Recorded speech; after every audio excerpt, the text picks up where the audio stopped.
سڵاو بینەرانی خۆشەویستی تلویزیۆنی کۆمەڵە، زۆر خۆشحاڵم بۆ جارێکی تر هاتوومەتەوە خزمەتتان لە بەرنامەی ڕاستەوخۆ. ئازیزان، ئەوڕۆ هەینی 19 مانگی گەلاوێژی 1400 هەتاویە، بەرامبەرە بە 10 مانگی سەپتامبری 2021 زاینی. ناوەڕۆکی بەرنامەی ئەو ڕۆیمان بەم شێوەیە کە ڕاستەوخۆ بە خزمەتی ئەوە یەگەیەنی. باسێکمانە بێ بە بۆنەی 8 سپتامبر کە بێتە 17 مانگی گەلاوێژ، ساڕۆژی نێودەوڵەتی فێرکردن و خوێندن و نووسینە کە بە زمانی فارسیە بێ بە سەواد ئاموزی. باسێکمان لەسەرەوە بێت، پاشان بەیانی ڕۆژی 11 سپتامبرە کە بێتە 20 مانگی گەلاوێژ، 20 ساڵەوە پێش هێرش کرایە سەر هێرشێکی ترۆریستی کرایە سەر ناوەندی بازرگانی یا وۆرد تریت سنتر کە لەسەرەوەش باسێکمانە بێت. ئێوە ئازیزی شتوانن لە ڕێگەی ژمارە تەلێفۆنی 0046 7 26 16 764 پەیوەندیمان پێوە بکەن. هەروەها بەرنامەیە ڕاستەوخۆ لە تلویزیۆنی کۆمەڵەوە بڵاو بێتەوە، هەروەتر لە تۆڕی مێدیا نێتوەرکیشەوە ڕاستەوخۆ بڵاو بێتەوە لە ڕێگەی فەیسبوک و یوتیوبەوە. زەفتی ئەم بەرنامەیە هەر لەم تۆڕە کۆمەڵایەتیانەوە قابلی دەستڕەسیە و لە تلویزیۆنی کۆمەڵیشەوە بڵاو بێتەوە. ئازیزان، کە بینە سەرباسی فێرکردن و بارهێنان لە وڵاتێکی وەکو ئێران، ئەبینین جیاوازیەکی هێزگار زۆر هەیە لە ئاستی نێودەوڵەتی. ئێستش بەشێکی هەر زۆر لە منداڵان و زۆر کەس هەیە کە ئێستش هەر نەیتوانیوە بچێتە مەدرسەوە، ناتوانێت بخوێنێت و بنووسێت. جیا لەوە کێشەیەکی کەیشەوەیە کە ئەم هەڵاواردنە فقط دەرهەق بە منداڵان نەکراوە، بەڵکو لە کۆماری ئیسلامیە بووە بەهۆی هەڵاواردنێکی جنسیەتی کە بەرامبەر بە کچان و بەرامبەر بە ژنان کراوە. خۆی ئەمە مەوزوعێکە کە هەوڵە دێن باسی لێ بکەین. مەسەلەکە ئەوەیە کە بە تەوری واقعی لە دنیای ئەو ڕۆژیە ئەبێ هەموو کەس بتوانێت بخوێنێت و بنووسێت و حساب بکات. ئایا ئەوە لە کۆماری ئیسلامی و ئیمکانە هەیە؟ ئایا تاڵعانە لەو بابەتەوە هیچ کارێکی بۆ کراوە؟ لە سەتحی ئێستەی دنیادا کە دنیایەکی دیجیتاڵە، دەستڕەسی بە هەموو ئیمکاناتی دیجیتاڵی هەیە، معنایەوەیە کە ئەو کەسانە چەندێک ئەتوانن مشکلیان بۆ بێتە پێشەوە کە بتوانن لە هەموو ئەو ئیمکاناتی دیجیتاڵیە، حتا لە مەسەلەی دەستڕەسی بە فەیسبوک و ئینستاگرام و زۆر شوێنی تر بتوانن بنووسن، پەیام بنێرن، شت بخوێننەوە، دەستڕەسییان بە ئیمکاناتی ئەو ڕۆی کۆمەڵایەتی ببێ. چەندێک ئەوە مەحرومە بن لەو بابەتەوە. بە پێی سەنەدێک هەیە کە لە سازمانی ملەلە تەسویب کراوە، پەسەند کراوە، ئەویش هینی سەنەدێکیە کە مربوطە بێ بە 2030. لەو سەنەدا باسەوە کرێکە نابێ هیچ بێسەوادێک لە کۆمەلگا ببێت و هەموو کەس بتوانن دەستڕەسییان ببێ. ئەبێ هەوڵ بدرێ بۆ ئەوەی کە هەموو کەس دەستڕەسییان بە بتوانن بچنە مەدرسە، بخوێن و بنووسن و بتوانن حسێب بکەن. ئەمە بڕیارێکە کە سازمانی ملل لەم بابەتەوە داوێتی. بەڵام با بزانین خامنەی لەم بابەتەوە ئەڵێ چی. خامنەی ئەڵێ نەخێر ئەوان چۆن نتوانن بە سەلیقەی خۆیان بەسەر ئێمە داسەپێنن کە ئەوە ئێمە ئەتوانین ئەبێ حتمەن خەڵک فێری هین بکەن. ئێمە ئەو کاراکەین، بەڵام ناچینە ژێڕکێفی ئەوان و نامانەوێت ئەوان بۆ ئێمە دیاری بکەن کە ئێمە حتمەن بەپێی بەرنمەیە کە ئەم وڵاتە غەربیانە دامەرزێن ئێمە بچینە پێشەوە. یعنی هەر لە ئێستەوە خەریکە بربەست دانێت بۆ ئەوەی کە بەشێکی زۆر لە منداڵان و لە جوانان نتوانن بچنە مەدرسە و دەستڕەسییان بە مەدرسە بێ، و لە لایەکی تریشەوە بتوانن خوێندن و نووسین و حەسێبکردن فێری ببن. واقعیەتەکە ئەوەیە کە لە ئێران ئێستەیش بە ئێستەیشیەوە هێشتا تەحسیڵ ئیجباری نییە، ینی وانە کە کەس ئەبێ مەجبور بێت بچێتە مەدرسە، منداڵ ئەبێ مەجبور بێ بچێتە مەدرسە. لەیرە وایە، ینی لە وڵاتانی ئوروپایی، لە وڵاتانی پێشکەوتوو تەحسیڵ هەم ئیجباریە و هەم ڕایەگانیشە، ینی هەم بە بەلاشە، وانە کە خەڵک مەجبور بێ هەزینەی تەحسیڵی بدا، هەزینەی کتێبوشتی وا بدا، هەزینەی لیباسی مەدرسە بدا.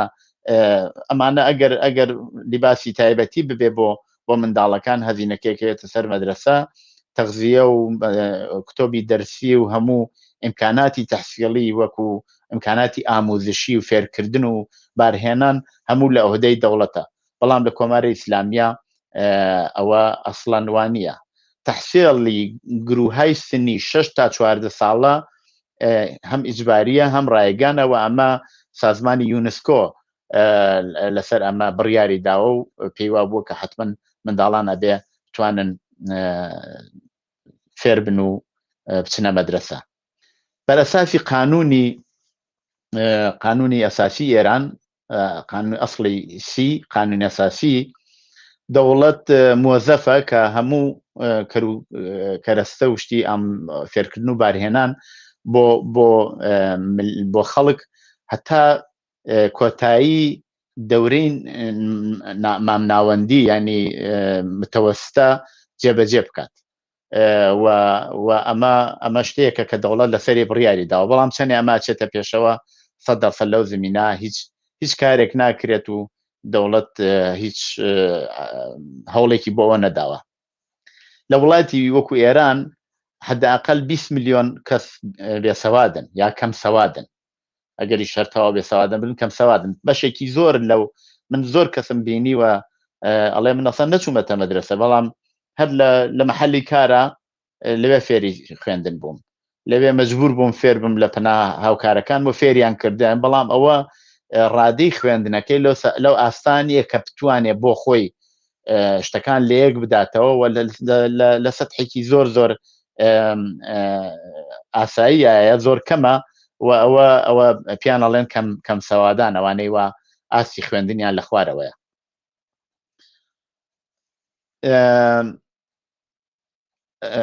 ئاغای باقرزادە، عەلی باقرزادە کە ڕئیسی سازمانی نەهزەتی سەوادآموزی لە ئێرانایە، ئەڵێ کە تبقی ئەو بەراوەردانەوە لە مۆردی سەوادەوە کردویانە، ئەو کەسانەی یا ئەو جوانانەی کە سنی 6 ساڵ بەرەو ژووریان هەیە، ئەمانە تقریبەن ئاماری کولی بێسەوادان، ئەوانەوە سەوادیان نییە، تقریبان 8 ملیۆن و 800,000 نەفەرە. ئەوە بۆ خۆیان ئیقراریان کردووە. وڵێ ئاماری کەم سەوادان تقریبا کاتە 10 ملیۆن نەفەر. ئەم ئیطلاعاتە لە سایتی حکوومەتی تابناکەوە ئێمە وەرمانگرتووە. مەسەلەیەکی کە هەیە کە بە لەلایەکی تری شۆڵێن کە ئاماری بێسەوادان و کەم سەوادانە کاتە 11 ملیۆن تەخمینیان لێداوە. ئەمە ئامارهای دەوڵەتیە، تەبعاً ئەمە ناتوانین زۆر سیقەی پێ ناکرێ. ئەم ئامارانە لە مەوردی کۆڕۆنای شۆیدن، مەسەڵەن ئەڵێن 600 نەفەر لە ئێران بە کۆڕۆنا مردووە ئەوڕۆ، کەچی یەکێک لە شارەکان ناوەختی ئەعلامی کردوویەتی هەر لە شارەکەی ئێمە، لە ئەستانەکەی ئێمە 600 نەفەر مردووە. چۆنە بێەوە؟ ینی دەقیق نییە. ئامارهایەکە کە دەوڵەتی دات بەنەوەیەکە ئەوێک هەم فریوکاری بکە، ناوێت ئاعتراض هەڵگرسێ لە ناو کۆمەلگا. ئەو ئامارە دەوڵەتیانە زۆر قابلی ئتکانیە، ئینسان ناتوانێت سیقەی پێ بکە. بەڵام باتەوەجبەوە لە وڵاتێکی وەکو ئێران هیچ ئیمکانێک نییە بۆ تۆ بتوانی ئامارگیری دەقیق بکەی، بۆ خۆت بچی سنجشی ئەفکار بکەی، بۆ دەستڕاستیت ببێ بەوەی کە بۆ خۆت بچیتە ئیداراتی دەوڵەتی، هەوڵ بدەیت تەماس بگری، پەیوەندی بگرەی، بچیتە ناو هەموو ئارشیوەکان و بایگیانەکان و چاو لەوانە بکەیت و مەقایسێ. ئەوانە ئیمکان پەزیر نییە لە وڵاتێکی وەکو ئێران. ئەو بۆ خۆیان ئەی بڕن و ئەی دوورین و بەو شێوەیە کە بۆ خۆیان پیان خۆش بێ ئەعلامیەکەن و بزانن بە چ شکڵێ بە سوودیانە و یا قازانجی لێیەکەن باسیەکەن. هەروەها گەر هەر لەسەرم ئەم مەوزوعە بمێنینەوە باسی وا کرێ ئەڵێ کە یەکێک لە ئاعزای کمیسیۆنی کۆمەڵایەتی مەجلیس باسی کردووە کە نرخی ژنانی ئەوانەی وا سەوادیان هەیە لە کشوەرهای هاوسەی ئێران مثلەن وەکو ئەماراتی متحیدەی عەرەبی 95.8% یا لە مثلەن لە ئۆردۆن 99% و لە وڵاتی وەکو تورکیە 91% لە حاڵێکا لە ئێران 82.5% باس کراوە.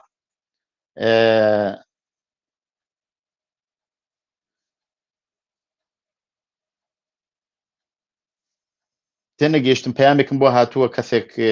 وتوێتی کاتێکی ویستووە لە هەر حاڵە پەیوەندیم پێوە بکات بەسەر چاو من حتمما لە خزمەتی ئابن. مەبەستەوەیە کە مەسەلەن لە وڵاتێکی وەکو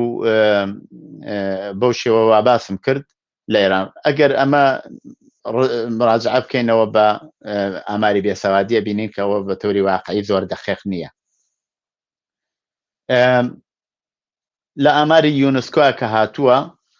2% لە جوانانی ژێر 24 ساڵ لە ئێران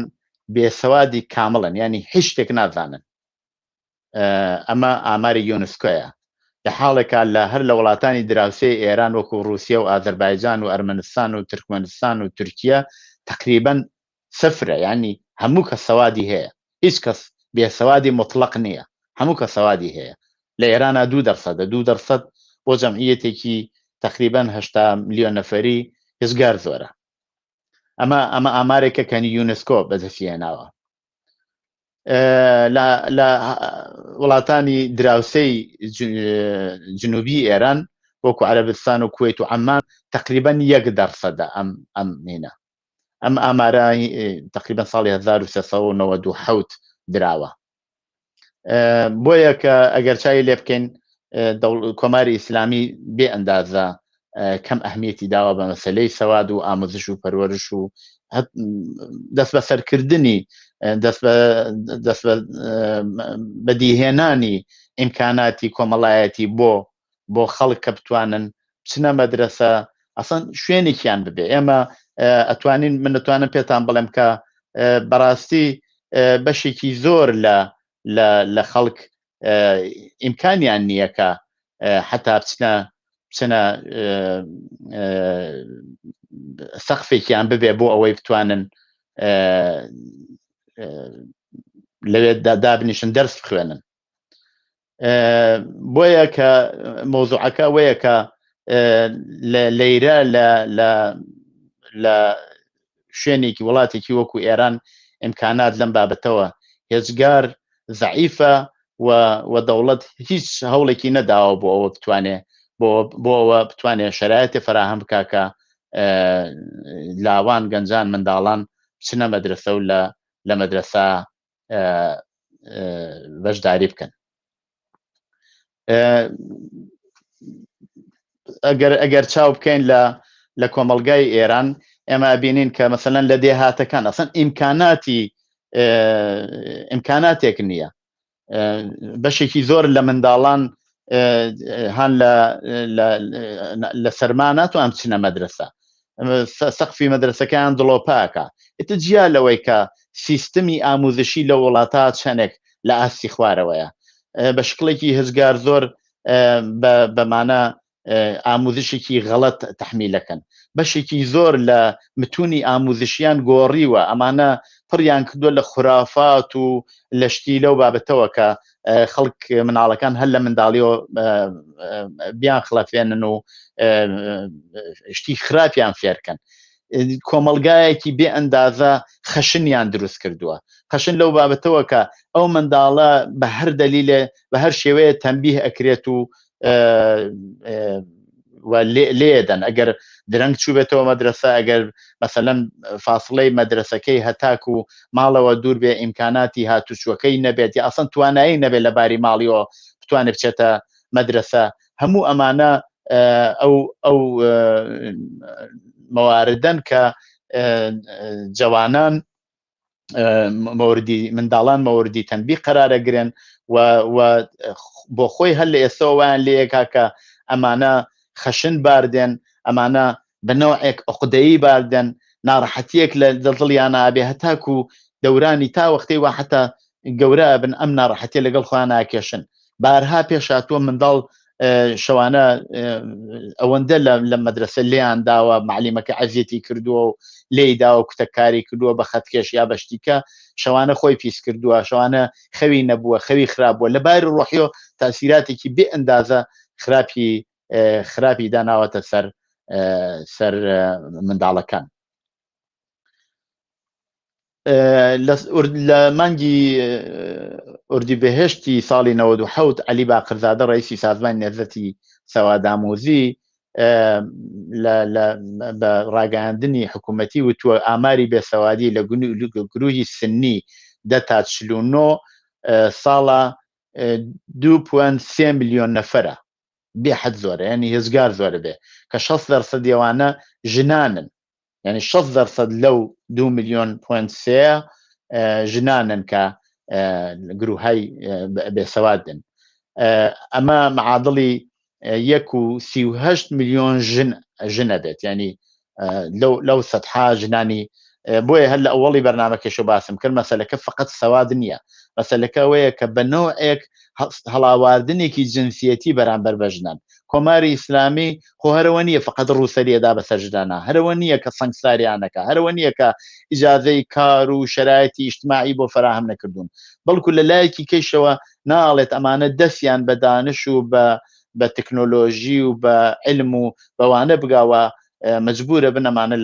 لە گۆشەی ماڵەوە خەریکی کار و بەو شێوە ببن بە خانەدار و لە ماڵەوە بن و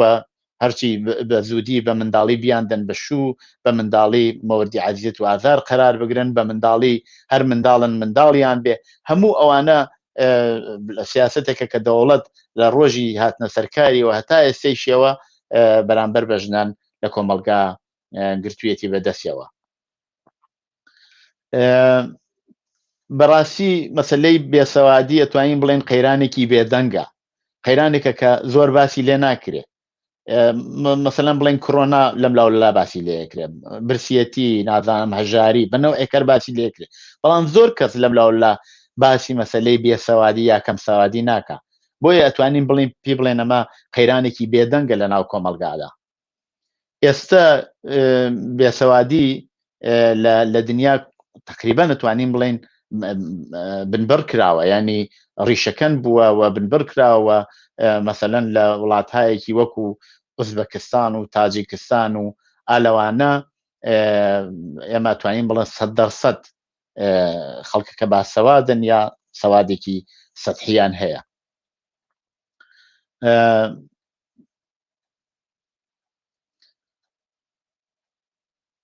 هەر لەم بابەتەوە ئەگەر دیسان باس بکەین 2 تا 4 ملیۆن خوێنکار بێبەهرەن لە تەحسیڵ. ئاخرین ئامارێکە دەدراوە حدودەن 2 ملیۆن خوێنکاری ئێرانی لە چوونە مەکتەب مەحرومن. باس لەوە کراوە زیاتر لە 15 ملیۆن نەفەر لە ئێرانە نەچوونەتە مەدرسەیە، ئیمکانیان نییە بچنە مەدرسە. حدودە 13 ئەمە جەمعیەتی دانشاموزی لە ئێرانە 13 ملیۆن نەفەرە، حداقل 2 ملیۆن لەم ئەمانە ئیمکانی ئەویان نییە کە تەحسیڵات ئیدامە بدەن و معمولاً بە دەلیلی شرایەتی ژیانیان تەرکە تەحسیڵیان کردووە، وازیان هێناوە. ئێستا یا چوون لە ماڵەوە کارەکەن یا دەستەدەنە کار. منداڵانی کار بەشێکن لەم تیپە جوانانەی کە ئێستا هەن. لە بینی ئەمانەدا ئەگەر چای لێ بکەین ئەبینین کە دیسان کچان و ژنان لەم بابەتەوە جزئی ئەو ئامارن کە مەحرومیەتی هێزگار زۆریان لەسەر بووەوە و نەیانتوانیوە بچنە مەدرسە.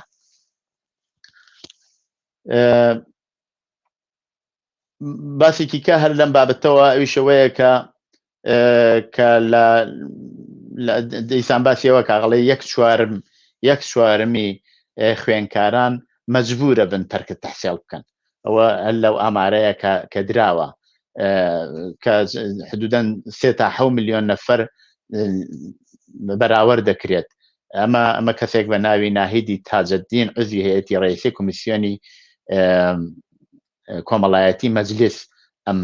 ئەم شتەی باس کردووە مەسەلەکەی شێگەڕێتەوە بۆ مەسەلەی فەقر و وەزعیەتی کۆمەڵایەتی ناو کۆمەلگای ئێران کە مەجبورە بن کە جوانان دەست لە تەحسیل هەڵگرن و چن واردی بازاری کار بن و لەم بابەتەوە واردی ئەم شێوە بن تەرکی تەحسیل یا دەست هەڵگرتن لە خوێندن لە بینی کچانی 6 ساڵە زیاتر لە پارێزگاکانی سیستان و بەلوچستان و خوزستان و ئازەربایجانی غەربی و ئازەربایجانی شەرقی بەراورد کراوە کە ئەمە زیاترین کەسانێک بوون کچانێک بوون کە لە سنینی 6 ساڵەییەوە هەرنیان هێشتووە بچنە مەدرسە نەچوونەتە مەدرسە لەم ئستانانە ئەگەر چاوی لێ بکەن یا لەم پارێزگانە دەورەی متەوەستی هەروەها باس لەوە کرا ئاخرین ئامارێک باسیەوە کردە کە کچانی خوێنکار کە تەرکی تەحسیڵیان کردا 4.23 لە ساڵی 95 تا 98 بووە ئەمە بە دەرسەد حەسێب کراوە ئەڵبەتە معنای ئەوەیە ئەمە بە دەرسەد ئەو تعداد دەکراوە دەستیان لە خوێندن هەڵگرتووە ئەو شتانەی وە ئەگەر بین باسی لێ بکەین کە بوون بەهۆی بێسەوادی لە بینی ژنانە بریتین لە ئەم چەند نوکتەکە من ئیشارەی پێەکەم مەسەلە ئەوەیە کە قیمەتی ئەرز لە خوارەوەیە تەوەڕم یا هەڵاواسن ئەگەر بڵێن لەسەرەوەیە و هەموو ئەو وەزعیەتی ئیقتصادی یا ئابووری وایەسە کۆماری ئیسلامی تیا قەراری گرتووە بۆ خۆی یەکێک لە عاملانی ئەسڵی ئەوەیە کە دەوڵەت کە خەڵک ناتوان مناڵەکانیان بنە مەدرسە تواناییان نیە سەتحیان نیە دەرامەدیان لە خوارەوەیە وەختێ توانایی ماڵیان نەبێت کە منداڵەکان بنە مەدرسە سەبعەن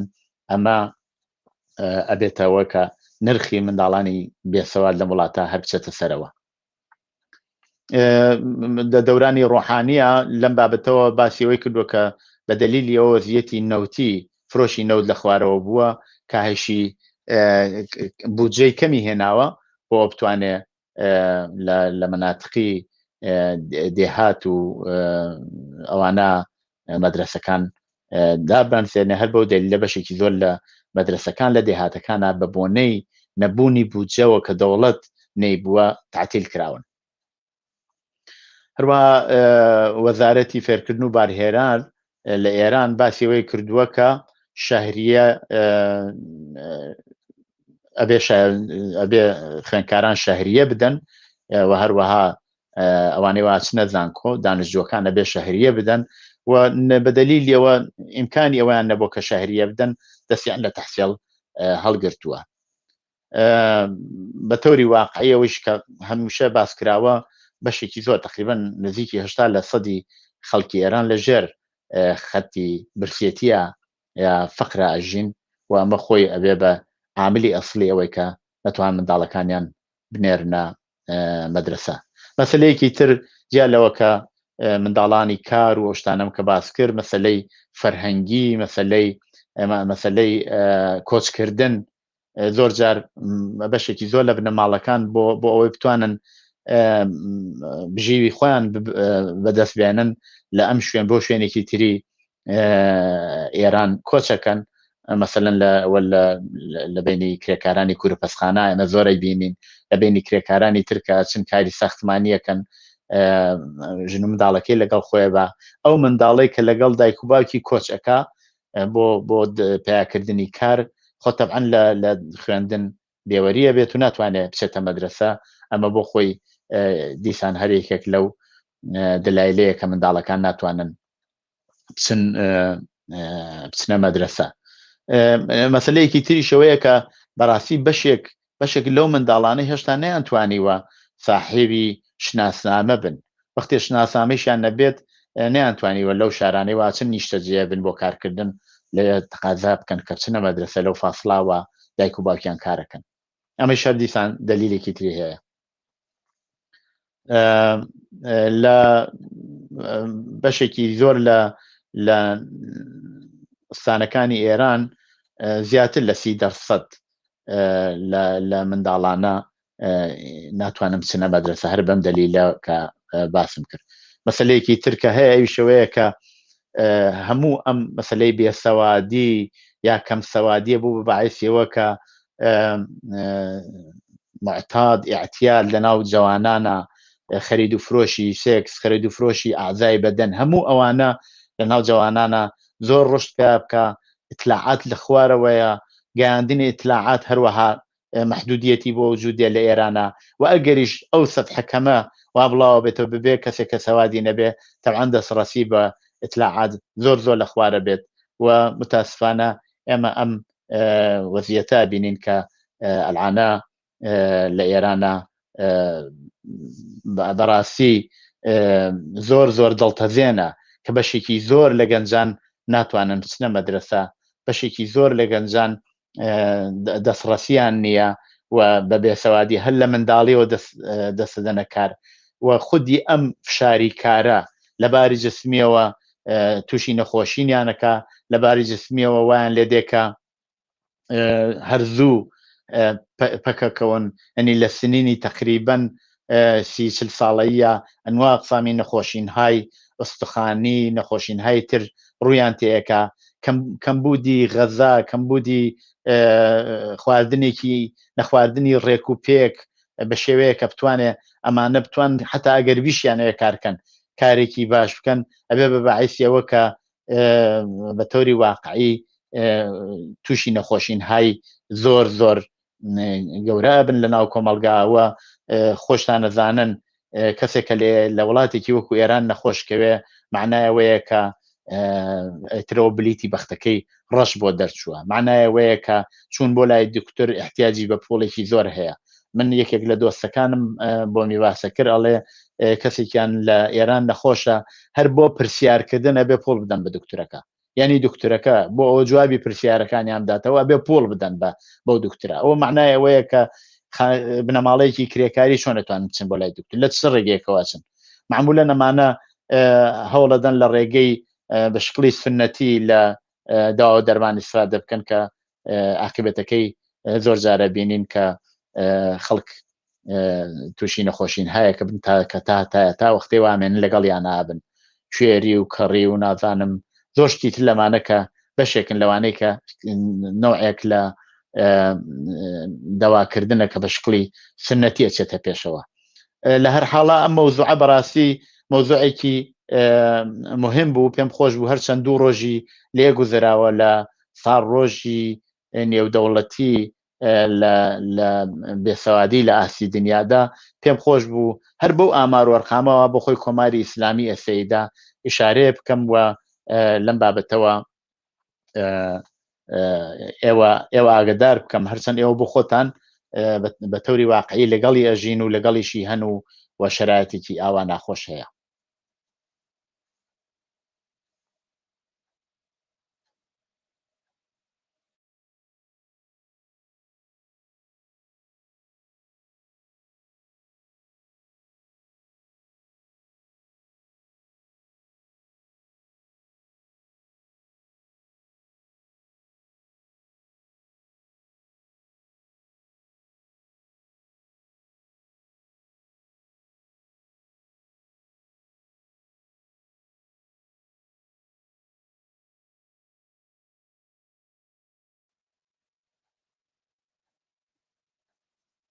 باسی تری بەرنامەکەمان مربوطە بە ڕۆژی 11 سپتامبر. ڕۆژی 11 سپتامبر هەموو کەس ئەوانەی وە تەمەنیان 15 ساڵیش بێ لە بیریانە ناوەندی بازرگانی لە ئەمریکا بە 2 دانە فڕۆکەی شەخصیەوە کەوتە بەر ئامانج و و ئەو فڕۆکانە چوونە ناو ئەم ناوەندی بازرگانی واڵستریتە کە واستریت سنتەر کە ئێوە بۆ خۆتان ئاگدارن. پێم خۆشە لەم بابەتەوە هەرچەند ئەتوانێت بینەرانیش توانن بخۆیان بەشدار بن و لەم بابەتەوە قسە بکەن. هۆکاری ئەم شتە چی بوو؟ بۆچی شتێکی ئاوا ڕوویدا؟ بەڕوودانی ئەو ڕۆژە ینی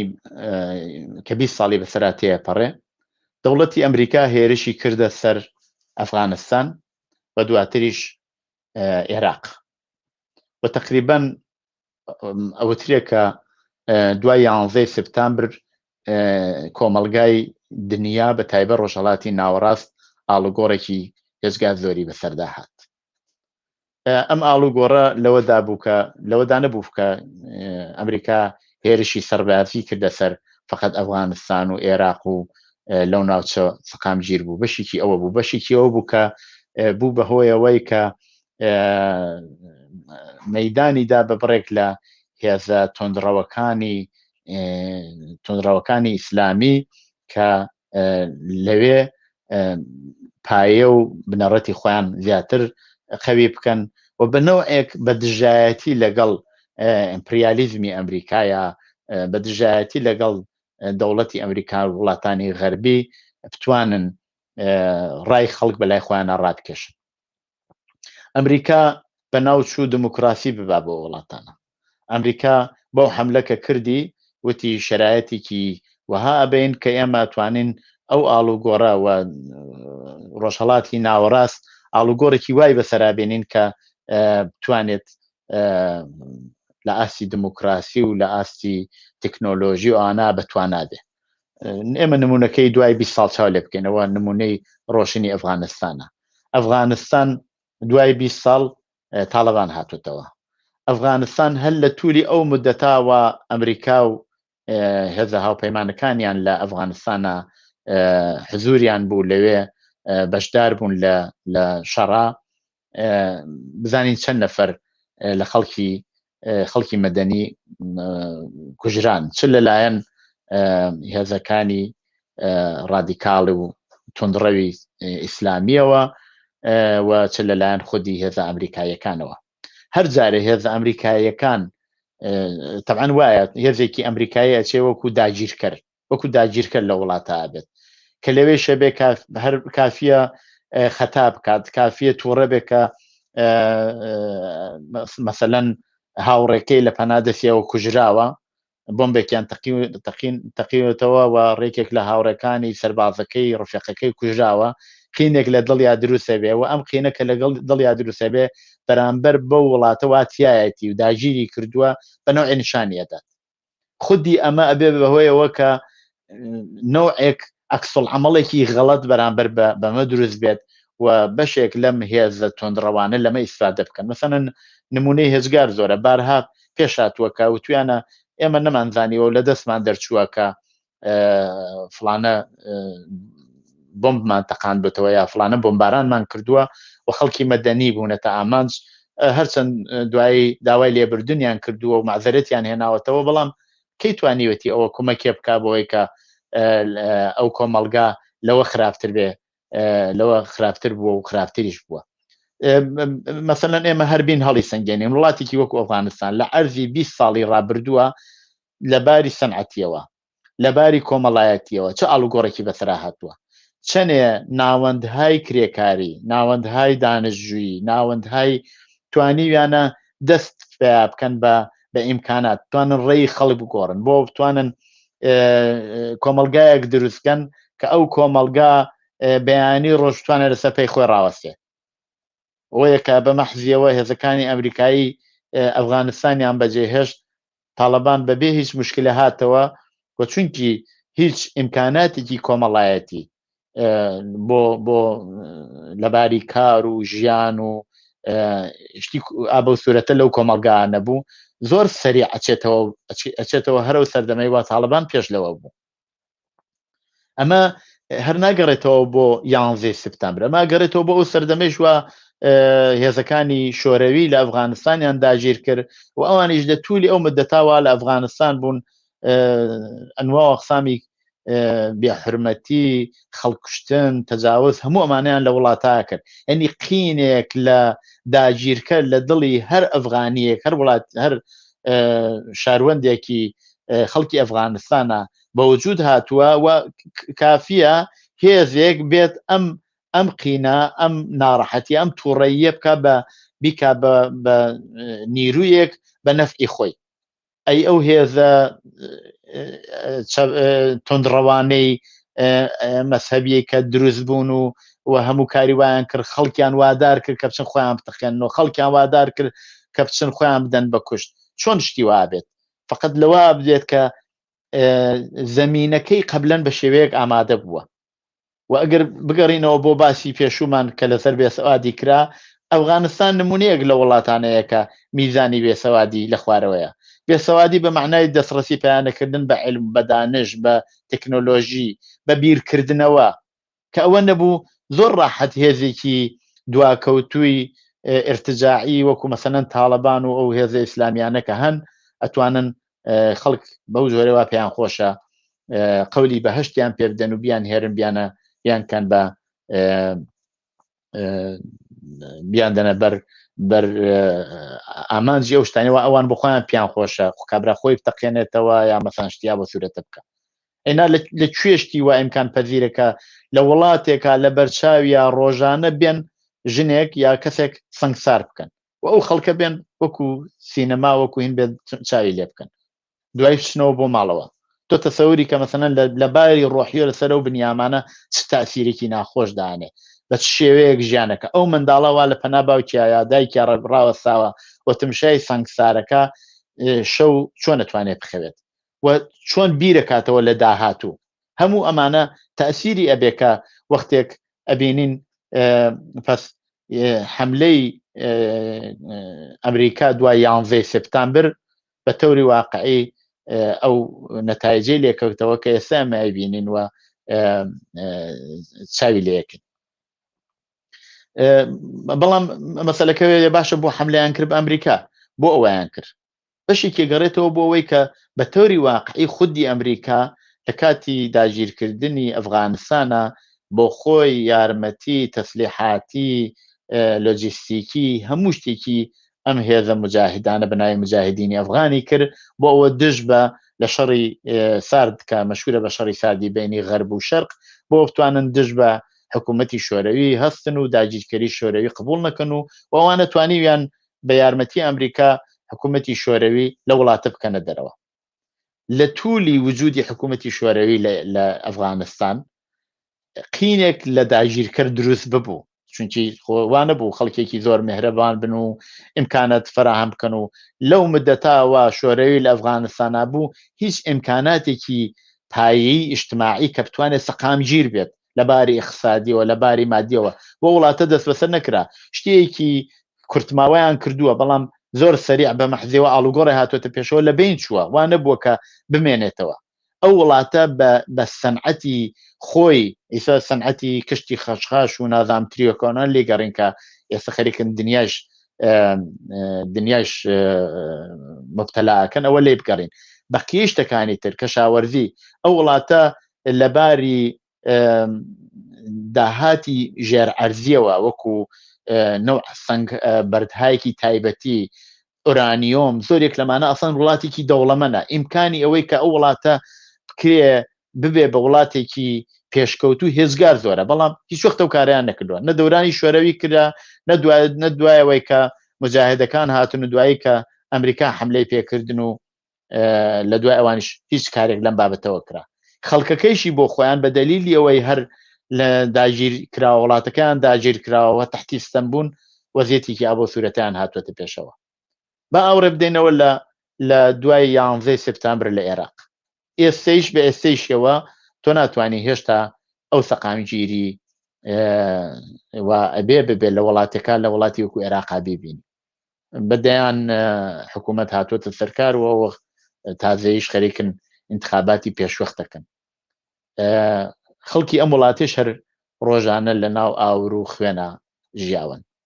خەڵکی ئەم وڵاتێش هەر لە دەورانی ئستعماریشەوە ڕقێک و قینێکیان لە داگیر کرد لەوانەیە وا هاتن مستعمرە بوون و دواتریش هاتوون دەستیان بردووە داهاتی وڵاتیان هەڵگرتووە و بردویانەوە هەمیشە لەسەرەوە حکوومەتیان بۆ دیاریکردون لەسەرەوە سەرۆک کۆمار و سەرۆک وەزیرانیان بۆ داگیرکردن بۆ خۆیان نەقشێکیان نەبووە هێزێکی کۆمەڵایەتی ئەو هێزە کۆمەڵایەتیە کە بۆ خۆی بێت و خۆی بنوێنێت بڕیار بدات و توانێ ئاڵوگۆڕی کۆمەڵایەتی لەو کۆمەلگا پێک بهێنێ نەیتوانیوە بە تۆری واقعی حزورێکی ئاوا عینی ببێ من ناڵێم هەر نەبووە ئەوە بینین ئێستا لە ئەفغانستان هەر لەو ماوەداوە تاالبان هاتووەتە سەر حکم بەشێکی زۆر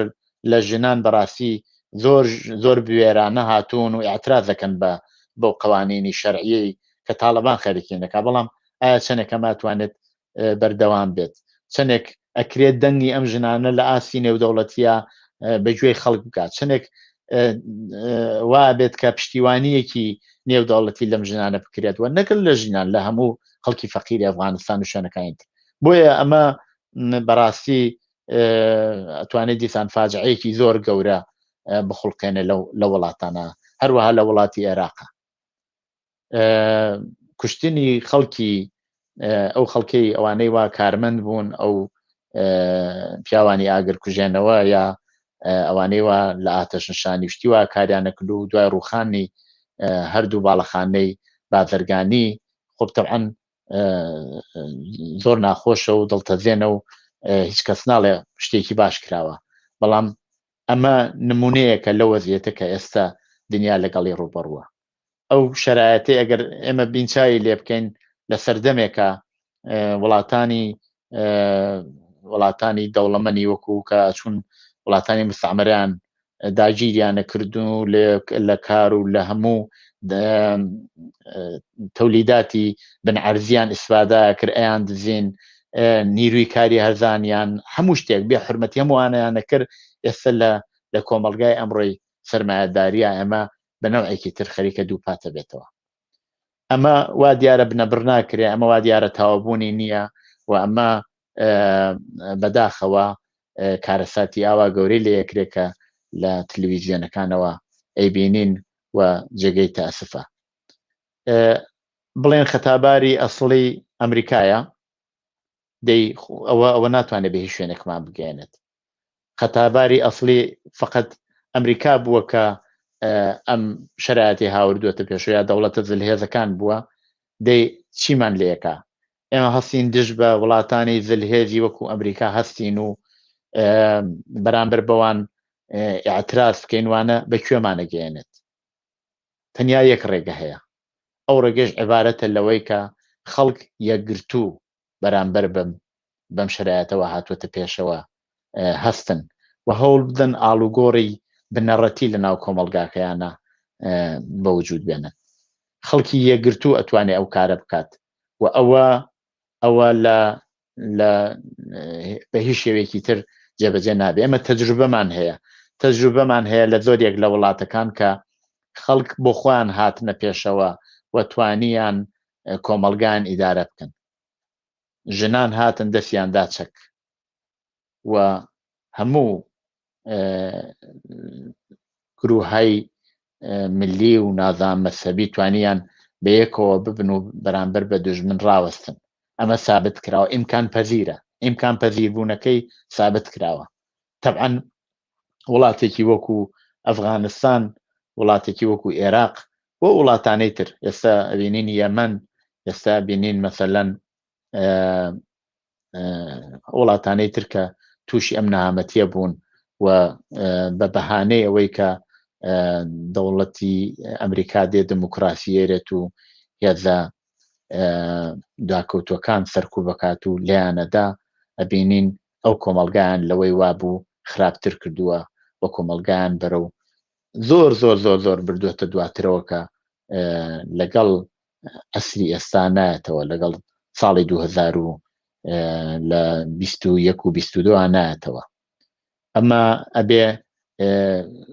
ئەو کۆمەلگا بۆ خۆیان بێن و بەربم وەزعیەتەوە هەیە بگرن. تەبعەن هێزی پێشڕە و هێزی سوسیالیست، هێزی ئازادی خواز ئەو هێزەیە کە ئەتوانێت پشتیوانی ئەمان بێت، هەم لە ناو خۆیاندا و هەم لە ئاستی نێودەوڵەتی. ئەمە ئەتوانێ ئاڵ و گۆڕ بە وجود وێنێ، ئەمە ئەتوانێ ئایندەی کۆمەلگا بەرەو شوێنێکی باشتر ببە. بەڵام ئەگەر چاوەڕوانی هێزێکی دەرەکی بین و پێیان وابێ ئەوە توانێت بێنەجاتیان بدا، ئیتر ئەبێ تەجروبەی ئەفغانستان و عێراق قەت لەبیر نەکەین، بزانین کە ئەو هێزە دەرەکیە هیچ وەخت نەیتوانیەوە ئەو کارە بکات. ئەو هێزە دەرەکیە هیچ کە نەیتوانیوە بۆ خۆشی بوو بەهۆی ئەوەی کە هێزی پێشڕە و هێزی سکولار و هێزی کۆمەلگا سەرکوت کراون و نەیانتوانیە پێشکەون و ئەوان هیچ خزمەتێکیان بەوە نەکردووە. ئێستا باسکردن لە هێزێکی پێشڕە و کە یەکگرتوو بێت، سازماندراو بێت، ڕێکخراوە بێت، بۆ بێتە پێشەوە لە وڵاتێکی وەکو عێراق و لە وڵاتێکی وەکو ئەفغانستان وەک خەونی لە هاتووە. بەڕاستی ئیمکاناتەکەی هەیە، یعنی خەڵکی فەقیر، خەڵکی کرێکار، خەڵکێکە ئازاریان چێشتووە ئەوە هەن، ژنان، گەنجان، ئەوانە هەموو هەن. بەڵام بەداخەوە ئێمە ناتوانین هێزێکی ڕێکخراو کە بتوانێ ئەمانە لە ژێر چەترێکی ڕێکخراوی پێشکەوتووە سازمان بدا ببینین و ئەبینین کە ئاوری خۆڵەمێشی بیناکانی بازرگانی بەداخەوە چووە چاوی خەڵکی فەقیر و هەژاری ئەفغانستان و عێراق و ڕۆژهەڵاتی ناوەڕاست. ئازیزان، من بەم جۆرە هاتمە کۆتایی بەرنامەی ئەمڕۆی ڕاستەوخۆ. زۆر سپاس بۆ ئەوەی بینەری ئەم بەرنامە بوون و هیوادارم بتوانم لە داهاتووە لە خزمەتتان نابم لە بەرنامەیەکی تری ڕاستەوخۆدا. داواکەم لە هاوڕێیانم دوای تەواوبوونی ئەم بەرنامەیە بەرنامەی تریان ئامادە کرد بێ کە پێشکەش بێ ئەوەی خۆشەویست بکەن. زۆر سپاس بۆ بینەری ئەم بەرنامەیە بوو.